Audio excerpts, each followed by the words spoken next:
आपके अंदर तो खुद महाभारत चल रहा है, तो आप अपने अंदर के इस महाभारत को शांत करने के लिए, उस महाभारत को पूर्ण विराम देने के लिए कौन आए थे? कृष्ण आए थे। और उन्होंने कहा था यदा यदा ही धर्मस्य, कि जब जब धर्म की गिलानी होगी तब तब मैं आऊंगा। और आपके अंदर चल रहे महाभारत को पूर्ण शांत करने के लिए फिर कौन आएगा? आपके दरवाजे की पहेली को हल करना है आपको। क्या आपके घर के में जब कोई बटन दबाता है, पहले तो आज भी गांव में जब कुंडी को खटखटाते हैं तो अंदर से क्या आती है? एक आवाज आती है।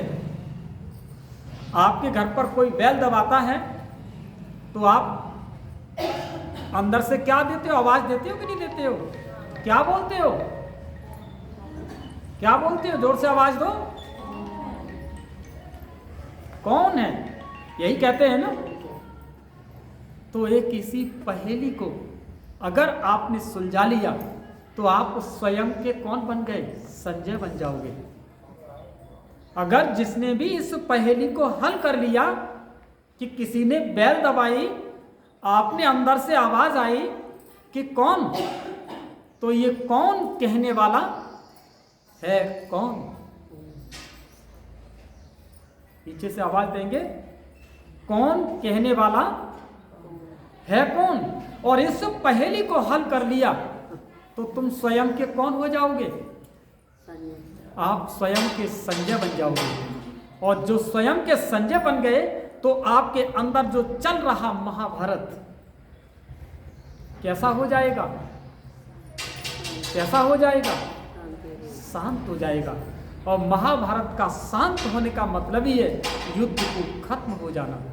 आज हम प्रतिपल एक दूसरे के साथ अपने आप में क्या कर रहे हैं? युद्ध चल रहा है। अंदर युद्ध चल रहा है। ये युद्ध की अंदर चल रही स्थिति आपके ही तो मन को गिरा रही है, आपकी स्थिति को ही तो गड़बड़ कर रही है। लेकिन इसी स्थिति को हमें ठीक करने के लिए एक ज्ञान का कीप चाहिए। क्या चाहिए? ज्ञान का कीप चाहिए। और ये ज्ञान का कीप हमारे इस अंतःकरण को, इस भ्रकुटी के इस सिंहासन को उस परमात्मा ज्ञान की अनुभूतियों से जब तुम इसे भरोगे तो ये मन तुम्हारा एकदम कैसा हो जाएगा? शांत हो जाएगा। जीवन का तुम्हें लक्ष्य मिल जाएगा। तुम कर्म सिद्धांती बन जाओगे। हमें कर्म सिद्धांती बनना है। और कर्म सिद्धांती का मतलब ही है कि हर कर्म से, मेरे हर कर्म में दुआ निकले। दुआ इतनी निकले कि उस दुआ से जो हम जिससे दुआ मिलती है, जिन्हों की दुआ मिलती है, और दुआओं का जो रखवाला है, जो दुआओं को बरसाने वाला है, हमें उसका क्या हो जाए? आत्म विभोर हो जाए उनके लिए, उसके साथ हमारा आत्म साथ हो जाए तो तुम कर्म सिद्धांती बन जाओगे। आप अपने घर में कर्म करते हो, मन नहीं लगता। आप घर में गेहूं बनाते हैं, मन नहीं लगता। खाना बना रहे हैं, मन नहीं लग रहा। शादी विवाह में तो जा रहे हैं लेकिन मन नहीं लग रहा। कारण कर्म तो कर रहे हैं लेकिन हम कर्म सिद्धांती नहीं है। कर्म सिद्धांती का मतलब ही है कि कर्म करते हुए अगर हम ईश्वर को प्राप्त कर लें, कर्म करते हुए अगर हम ईश्वर को प्राप्त कर लें तो तुम कौन कहलाओगे? तुम कर्म सिद्धांती कहलाओगे। और ईश्वर को तुम तभी प्राप्त कर सकते हो कि हर कर्म में हर एक से हमें क्या लेनी है? दुआ लेनी है।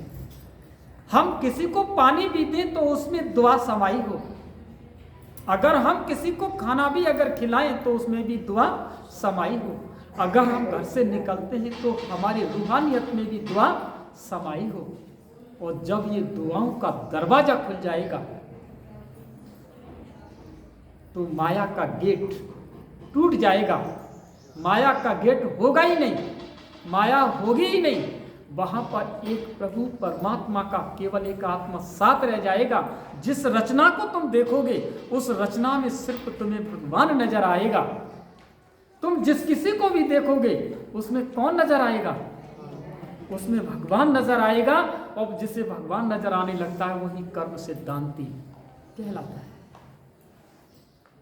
तो हमें क्या बनना है? हमें कर्म सिद्धांती बनना है। तो उसके लिए मैं आपको कुछ 3 चित्रों से समझाने का प्रयास करूंगा।